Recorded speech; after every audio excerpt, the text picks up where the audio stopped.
You've tweaked the copy, you've changed the headline 300 times, you've endlessly debated button colors, you've moved sections up, you moved them down, you've moved them back up again.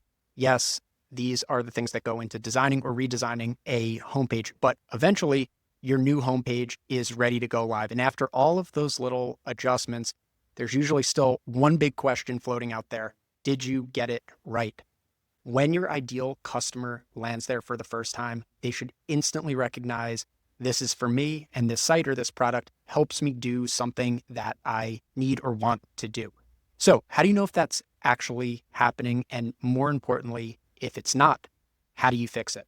In this playbook, I'm going to walk you through a simple step-by-step framework along with a ready-to-use research template to assess and improve your homepage, not through guesswork, not through gut reactions, not through endless trial and error, but by hearing it directly from your users.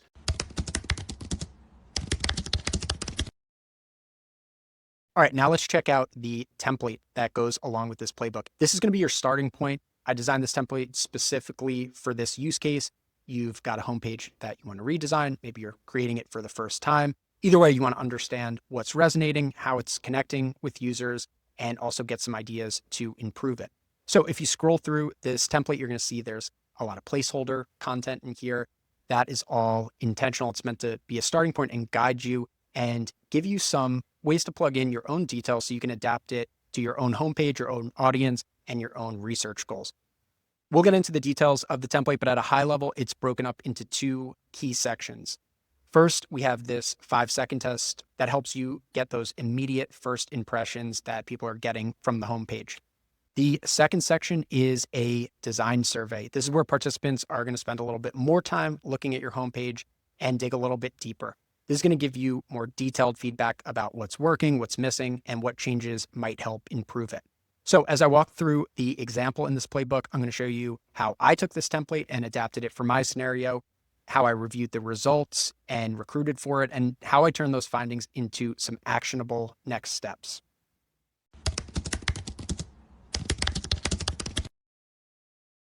Now, let me show you the scenario that I'm going to be walking through in this video. For this example, we're going to imagine a company, a website called PageTurn. PageTurn is an all-in-one platform to help people write, design, format, print, publish, and distribute their own books. So a little background. Originally, PageTurn built its reputation as a powerful tool for more advanced authors, publishers, people who wanted those professional level controls over formatting, distribution, and publishing. So that advanced aspect of it, that was the core benefit. But in recent years, PageTurn has expanded its focus. They've started appealing to beginners, hobbyists, first-time authors, people with little or no experience publishing books who want to try it for the first time. So PageTurn has built tools and workflows specifically for this audience. They've updated their homepage, their website messaging to reflect that. But the big question still stands, is it working?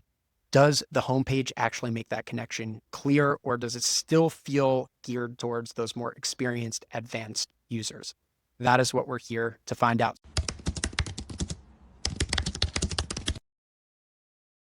Now, let's switch over to the actual PageTurn study that I created using that template. As a reminder, our goal is simple. We're trying to assess how well the homepage connects with first-time, inexperienced authors and find some ways to strengthen that connection. So let's get into the first main section here, the 5-second test, where I uploaded a screenshot of the PageTurn homepage and I changed the amount of time that participants see it to 10 seconds. So it's called a 5-second test. You can actually set the timing up to 20 seconds. The right amount depends on the complexity of what you're showing. For this homepage, I chose 10 seconds. That's enough time for a quick scan, but it's still clearly just going to be a first impression reaction. After the image disappears, the important stuff comes in. We get some follow-up questions to really see how people perceived the homepage and how well they recalled what they were seeing and what stood out to them. So we have our first question here. This is an open-ended question. In your own words, describe what PageTurn is and who it's for. This is going to give us some raw, unfiltered perception right after viewing it. We're going to see what they took away in their own words before we guide them or ask them any more questions. Now, if we go down to the next question, this is select up to 3. We're asking participants really what messages seemed most clearly communicated on the homepage during those 10 seconds. This is an important question because it forces some prioritization. Instead of just asking generally what stood out the most, what felt most prominent, what message seems to be leading after just 10 seconds of seeing that homepage. So together, these questions are going to help us understand both what the participant's natural first impression was and which messages clearly and prominently stood out on the homepage. Scrolling down again, we get to our design survey. So this is where participants are going to see the homepage again, but this time it doesn't disappear. They can scroll and explore it freely. And here we're asking a couple more questions. What on the page would make you feel more confident that page turn is a good solution for you as a beginner? And then we're flipping that in our next question. What, if anything, on this page would make you feel less confident that this is the right product for you to publish your book as an inexperienced first-time author? We finally have a question at the end that's also open-ended. What would you add or change to help inexperienced authors feel more confident to get started with page turn? So this section is really helping us move from diagnosis to direction. The quick impression test, the 5-second test, that's going to tell us what people notice first.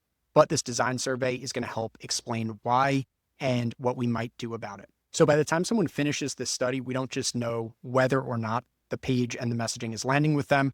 We know what's helping, what's getting in the way, and might get some suggestions to strengthen that even further. All right, so now that our study is looking good, it's time to get it out there. We're going to recruit some participants and start to see some results roll in. So in Lyssna, you can recruit participants 2 ways. You can use a link, simple copy and paste, share it with anyone, and they're invited to participate in your study. Or you can recruit from the panel, get fast, high quality feedback, and get a little bit more granular on who you're targeting. You can use either of these or both of them together. But to get some quick results, I'm going to recruit from the panel. And you'll see once I click that, I have a couple more decisions to make before our survey is officially launched. First, I'm going to choose the number of participants. I picked 25 for this study. You could ramp that up or down depending on the complexity of your study, depending on the sample size that you need for it. But I think this is going to be solid for what we're trying to accomplish. You'll also see there are a ton of filters and ways to define your target audience. I'm keeping this really simple, just going to recruit participants in the United States, but there are tons of other options that can be helpful if you're trying to get more specific.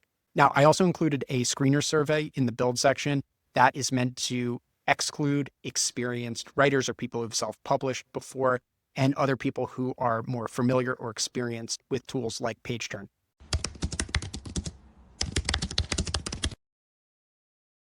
It's been about 45 minutes since launching, and we have got some results. First, let's go to our 5-second/10-second test. We have our screenshot here, which participants saw for 10 seconds, and then we get into our first follow-up questions. In your own words, briefly describe what page turn is and who you think it's for. Now, looking at the responses, there are definitely some things to be positive about here. Almost every single participant described it as some variation of a platform for people to write and publish books. So that means the homepage is clearly communicating what the product is and what it does. People get the core idea of page turn, but there's not a whole lot more beyond that. A couple participants mentioned that it seemed geared towards self-published authors, but no one really specifically mentioned beginners or people who are totally new to writing and publishing a book. So while this isn't an exact science, these responses tell us something important. People understand what page turn does on a first impression, but anything more specific about who it's for isn't really coming through in those 10 seconds. So let's keep going and see if we get some more detailed signals from that next section. Next up is the message selection question. We listed several key value propositions from the homepage, and we asked people which message seemed most clearly communicated. And we can see that a few messages really stood out. We saw 76% of participants said the clearest message was that the platform helps self-published authors publish, distribute, and sell their books. 72% said the platform offers powerful writing and formatting tools. 44% selected messaging about professional grade formatting and typography tools. We saw some open-ended responses mention publishing and selling books, as well as some other things that stood out as key takeaways. But what's even more interesting is what didn't stand out. Only 32% of participants selected beginner-friendly messaging.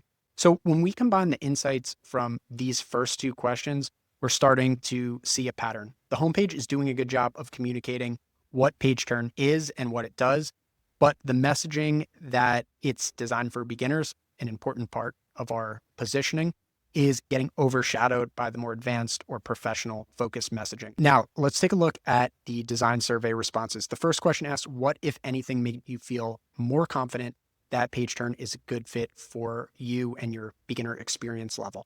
Participants mainly highlighted two things most often. One of them was that new to publishing start here section. That was a little bit lower on the page and probably missed in the 10-second test. And almost a third of participants mentioned the testimonial from Jenna, a first-time author who successfully and easily published her first book using page turn. So what does this tell us? It tells us that there are elements on this page that connect with beginners, but they're not that prominent. You kind of have to look and dig a little bit deeper for them. Let's go to the next question. Confidence concerns. What, if anything, on this page made you feel less confident that page turn would be a good fit for you as a beginner? And here we saw a really clear theme. 84% of respondents cited concerns that the platform felt too advanced or professional for them as a beginner.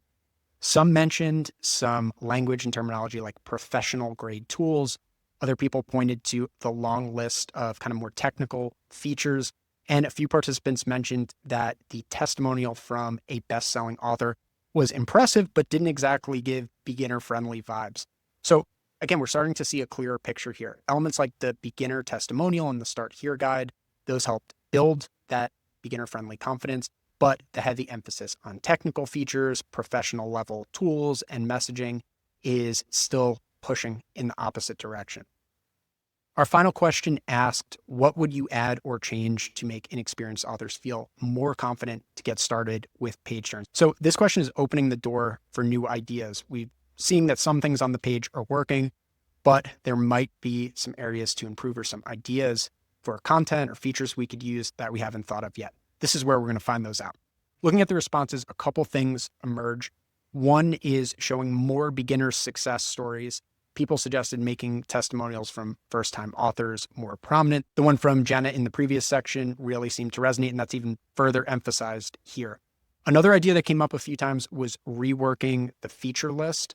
Several participants suggested kind of separating beginner-friendly features from more advanced tools so the page doesn't feel too overwhelming.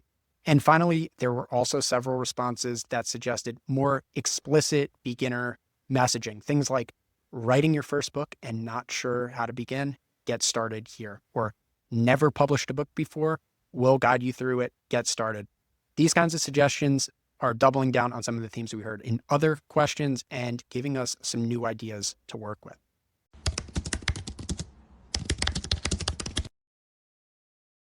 So the final question becomes, what do we do with all of this? How do we take these insights and findings and turn them into actual improvements to our homepage? Well, there are a lot of potential next steps, but one simple approach would be to update the homepage design based on this feedback and run the exact same study again, this time with the new homepage. So for example, we might make beginner testimonials more prominent. We might adjust the headline to be more beginner focused. We might highlight that quick start guide or new to publishing, start here. We could do any or all of these things and create a revamped version based on this feedback. Whatever direction we choose, we're now moving forward with design decisions that are based on clear signals, real user feedback, not guesswork or assumptions. We're working on more research playbooks to help you run fast, practical studies like this one in your day-to-day work. So if you found this helpful, subscribe so you don't miss the next one. And if you're facing a research or product design challenge right now and wish you had a simple study template to magically solve it, let us know in the comments and we might feature it in an upcoming playbook. Thanks so much and see you in the next one.